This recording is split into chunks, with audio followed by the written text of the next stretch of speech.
Welcome back to Goodfellas Garage. Ladies and gentlemen, today we're going to do some work on the 2009 Lincoln Town Car that I bought a couple of weeks ago. It needs a few things here and there. And let me show you what's going on with this car. The main issue is I'm pretty sure that's the reason why they sold the car. So here, if we start it up.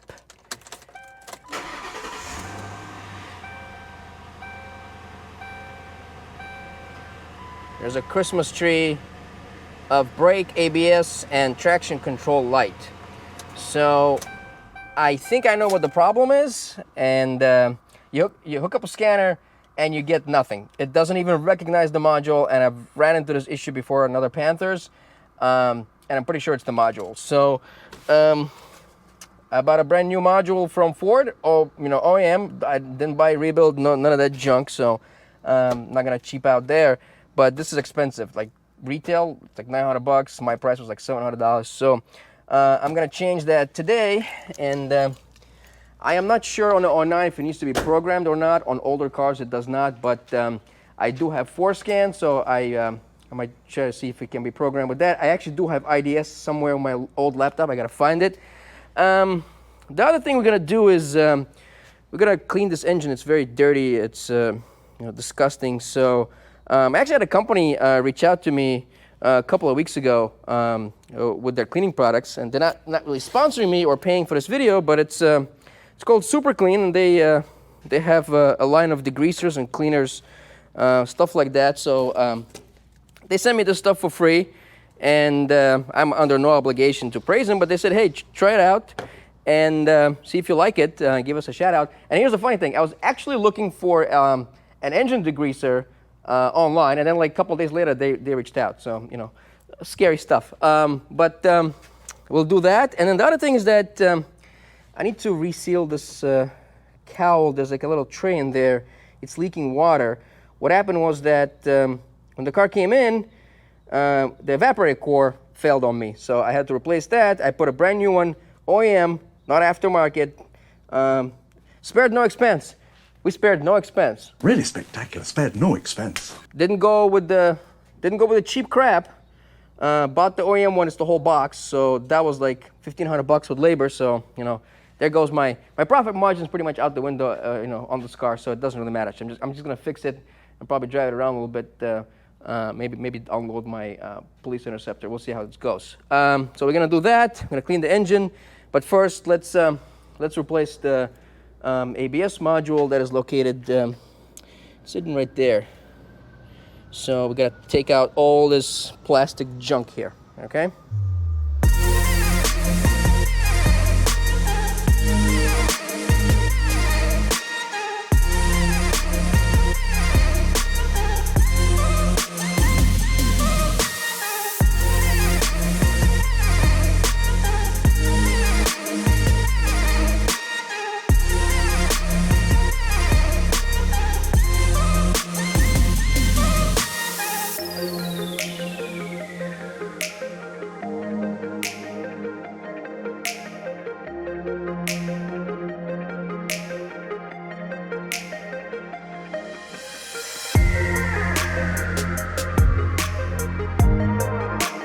Alrighty, ladies and gents, I replaced the module, put a brand new one in there, and before I actually started, when I tried to take off the connector, it was actually loose. It was disconnected, and I was like, wow, let me just connect it back and everything's gonna be hunky-dory. But there's a reason why they disconnected it, because once I connected it back, the pump started running non-stop. So bad module, definitely. I replaced it.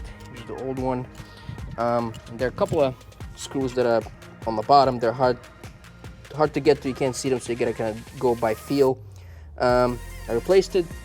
The two lights are out. The traction control and brake light is out, but the ABS light is blinking, so I gotta hook up my IDS. But this morning I thought I put my IDS connector in my bag, but apparently I didn't, so that's gonna have to wait until I get my scanner, or maybe I just have to drive it and just engage the ABS a couple times, and it will clear itself out. But we'll deal with that once we have the computer. Let's deal with the leak there. Let's reseal that thingy over there.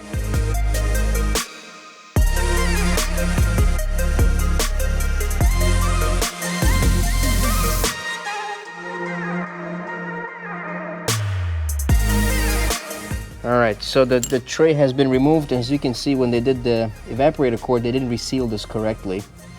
Mechanics are all the same. There's no such thing as a good mechanic. So I gotta clean this up, and this is what's causing a leak inside of a passenger side floorboard, and this is the tray from underneath. So I gotta reseal this. Just gotta put some silicone here, some silicone over there, and it should be good to go. Alrighty, ladies and gents, so it's been cleaned up. I already applied a bead of RTV sealant here on the tray. There's a bead of RTV sealant right here. I cleaned it all out. You're gonna need 2 tubes, okay?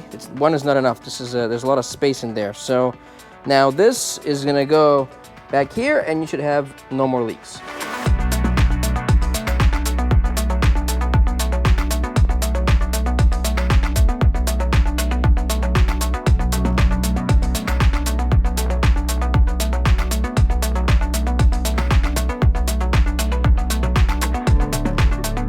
Alrighty, ladies and gents, so this has been repaired. There's no more leaks. It's actually has been about a month since I fixed this. I had to kind of stop filming.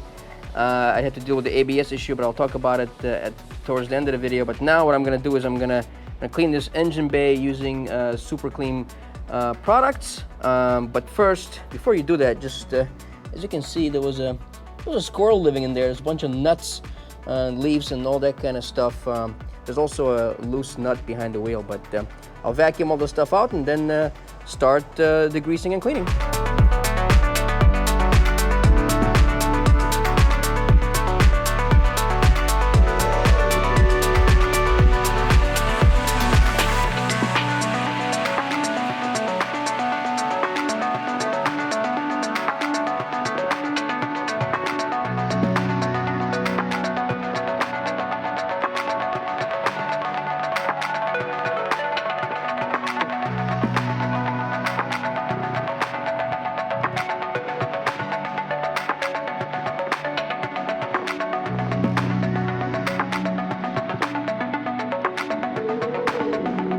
Well, ladies and gentlemen, take a look. It looks really, really good. And I used their foam degreaser. This is a foam product. It's like applies really easy, and it says on the instructions that you can leave it on, but don't let it dry, and then scrub. But I didn't leave it on for too long, just like seconds, and I didn't really scrub that hard, and it looks really good. For my purposes, this works really, really well. I'm sure if you let it sit for longer and scrub all the crevices, it's gonna look even better. But I think it looks pretty good. And typically I apply like Armor Roll, whatnot, but I don't even need this in this application. And they also sent me a wheel cleaner.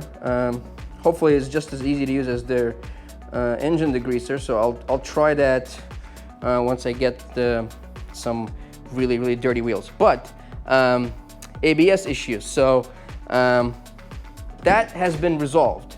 There are no more idiot lights on this car, and it took about a month to fix this because the module needed to be programmed.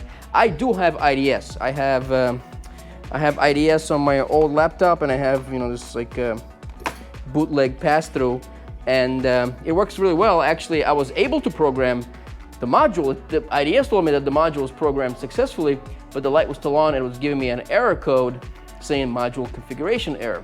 And unfortunately, FORScan could not read the module because I could manually enter as build data, but FORScan wouldn't recognize the module, and IDS wouldn't let me manually enter, so I had to go to a dealer.